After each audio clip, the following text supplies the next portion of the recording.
North Carolina's history is a storied one. Stories of courage. Abraham Galloway was recruited by Union generals. He gets involved in clandestine activities. You don't know how much history you really are making. Stories of freedom. He participated in the Revolutionary War. Stories of great talent and creativity. We're sharing the state's rich African-American history. It really is a story that in many ways is the quintessential American story. U.S. Congresswoman Eva Clayton, an American story. I moved not necessarily to make history. I moved to make a difference. Born in Savannah, Georgia, Eva Clayton's historic journey to representing North Carolina in the United States Congress began with following her parents' example. My mother was Josephine Martin McPherson. My father was Thomas McPherson. My father was in the insurance business, worked as a salesman. He was the manager of Augusta District. He had ability to convince people.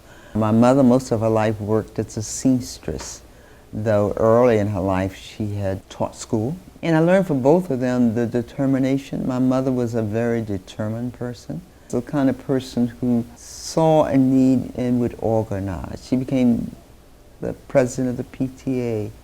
My mother pushed to have the first evidence of a lunch program at the little elementary school. And I learned that you can make a difference, you. And you also how to push.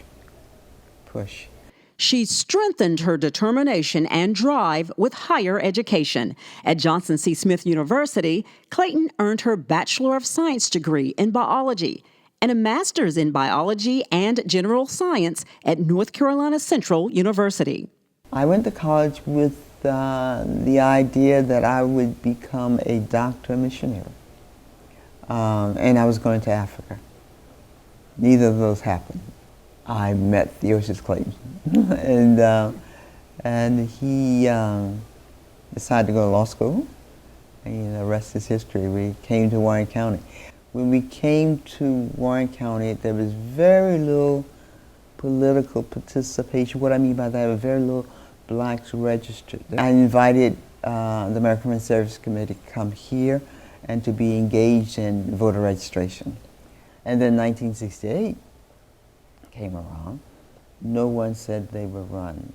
I raised my hand and said I would do it. I ran in 1968, and of course I was defeated royally. But that engagement not only gave me the opportunity to be engaged, but it also gave other people the opportunity to be engaged. Clayton engaged in other community work, becoming Director of Health Manpower with UNC. She served as Executive Director of the Soul City Foundation. In Governor Hunt's administration, she served as Assistant Secretary of Natural Resources and Community Development. She also directed Health Co., a rural health program and model for what is now Rural Health of America. Fast forward in 1992, the same individuals across eastern North Carolina who were engaged with me came to me and said, will you run? And in 1992 I ran. There were 6 of us. I won the runoff, and so the rest is history. The newly elected office of the 103rd Congress, I think you can see that they are reflective of the persons who indeed are new persons who have been elected across this country.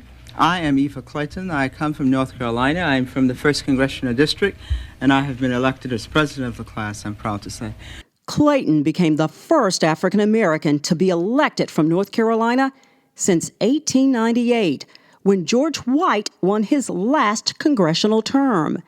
In backlash to the African American political gains of Reconstruction, North Carolina lawmakers amended the state's constitution and effectively disenfranchised blacks.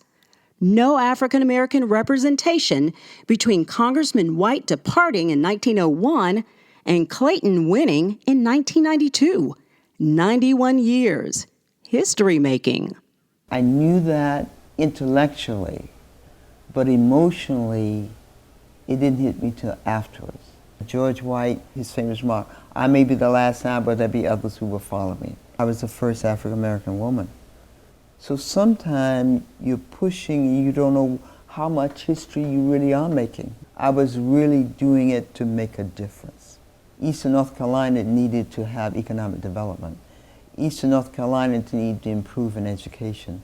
A conversation with then North Carolina Agriculture Commissioner Jim Graham gave Clayton an inside track to helping her first congressional district and her state. And his fatherly like attitude said, young lady, you would do well if you serve in agriculture because your district is.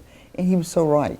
Eventually I became the ranking member on nutrition. I eventually became one of the final authors of the Farm Bill, expanding the opportunity for people to have access to food who are food insecure. And I had the opportunity to push black farmers, small farmers. After 5 terms in Congress, I became the Assistant Director General for Food Agriculture Organization of the United Nations in Rome, Italy. Organized some 21 partnerships around the world for food security. At the beautiful age of 83, I've just written an editorial. Opposing cuts in funding on the Farm Bill.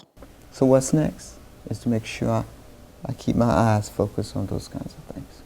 And encouraging young people to realize their own power to effect change. You first have to lead yourself. You have to lead yourself by saying, I'm going to move forward in this direction. Try to persuade others to come along with you. I didn't get to Congress by myself. I stepped up and other people saw something in me. But that one person never makes a difference by herself. That one person stepping up will get other people to help her make a difference.